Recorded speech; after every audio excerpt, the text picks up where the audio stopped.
January 23, 2023. Hello?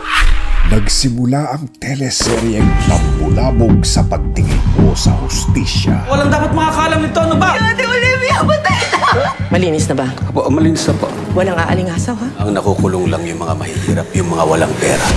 Money changes everything. Tumatak ang mga linyang sigaw ng bawat pusong nagpupuyo sa galit. Wala tayong ititira sa kanila. Akin na ang asawang pinabayaan mo! That's a bad idea. I have no bad ideas, Carlos. Nakilala mo ang mga karakter na sumalamin sa bawat taong lumaban para sa pag-ibig at pamilya. Kung gusto mong gumante, ako na lang! Ginagawa ko rin ang lahat para sa pamilya ko! Buhay ang inutang nila! Buhay din ang sisingilin ko sa kanila! At tiningala ang galing ng mga artistang nagpamalas ng husay sa kanilang larangan. Napaka-rare nung combination naming lahat. Pag tungtong mo pa lang dun sa set, ramdam mo na yung energy nila na iba-iba. You have these two directors who's not afraid to tell the story. That will be the magic of the show, combined with a spectacular ensemble of cast. Sa loob ng 7 buwan, gabi-gabi nyo kaming sinamahan at pinag-usapan. Napakaganda talaga ng Dirty Linen. Hindi mo mahulaan kung ano yung mga susunod na mangyayari. Puro pasabog kada episode. Iba't ibang emosyon ang mararamdaman mo sa bawat eksena nila. Pa-intense ang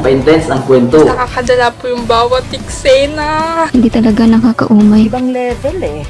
Kakaabangan mo talaga eh. Pang international na po talaga ang ating level. Si Dirty Linen kasi binigyan niya ako ng dahilan para ma-excite gabi-gabi. Isang dekalibreng teleserye na kinaabangan sa ating buong bansa. Ang hirap bitawan kasi ang gagaling ng lahat. Pag ito walang mga award tong mga to, ewan ko na lang talaga. Ito ang first ever teleserye na sinubaybayan ko from start to finish. So, sobrang mamimiss ko talaga ang Dirty Linen. Laging tinututukan, kaya nangunguna sa most viewed sa iWatch. Umabot na rin sa 2.2 billion views sa TikTok. Kinapitan, kaya pasok sa top 3 overall TV show sa Pilipinas. At ngayon, nominado pa sa Content Asia Awards bilang Best Asian Drama.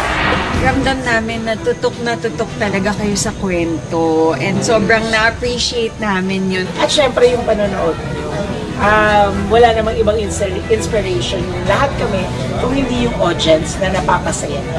Nung natanggap namin tong material na to, I know that it was a good material. Pero hindi namin in-expect na pati kayo ma-appreciate na the way we appreciate our material. Worth it talaga lahat ng hirap, lahat ng effort. Hindi biro yung mga ginawa naming trabaho.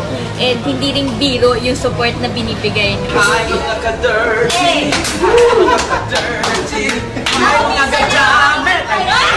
Nag-enjoy ka ba? Saya pala.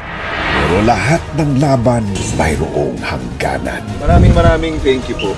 Sobra sa suporta at pagmamahal sa bawat karakter na napapanood nyo sa Dirty Linen. At sobrang mahal po namin. Pinagigihan po namin mabuti yung trabaho namin para magbigyan ko yung entertainment. Abang-abang. Sana po na-enjoy po yun. Bye-bye! Majiwa! Jimmy!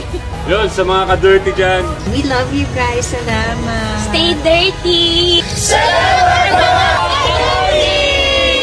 Sa pagsasara ng kwentong ito, Magkakamatayan muna kami! luluha ka ng dugo. Hanggang sa huli, wala kayong konsensya! Hindi naman tatakasan to! Sasabog ang emosyon mo Wala na sa katinuan si Dad. Lahat tayo dito matadamay. dahil ito na ang katapusan na magmamantya sa utak, puso at buong pagkatao mo. Mamatay na sa mga kamay ko! Dirty Linen, 9:30 p.m.